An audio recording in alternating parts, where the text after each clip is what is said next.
السير أليكس فيرجسون يعتبر أسود مانشستر يونايتد. سنة 86 مانشستر يونايتد تعاقد مع السير أليكس عشان يدرب الفريق، وبالفعل في أول موسم احتل المركز الثاني خلف ليفربول في الدوري الإنجليزي.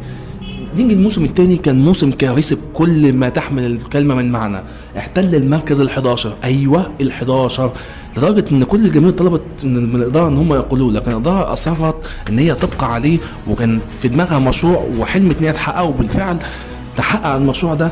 وفي الموسم الرابع ليه فاز بأول ألقابه كأس الاتحاد الإنجليزي. في موسم 93 فاز بأول لقب للدوري الإنجليزي مع مانشستر يونايتد، اللقب اللي غاب عن مانشستر يونايتد من سنة 67. نيجي بقى الألقاب السير أليكس مع مانشستر، وعشان كده يعتبروه أسطورة. فاز بالدوري الإنجليزي 13 مرة، كأس إنجلترا 5 مرات، كأس الرابطة 4 مرات، دوري أبطال أوروبا مرتين، كأس الكؤوس الأوروبية فاز معاهم مرة، كأس العالم للأندية سنة 2008 فاز بيه. ولحد دلوقتي بيتابع ماتشات مانشستر يونايتد كلها، وبنشوفه كتير في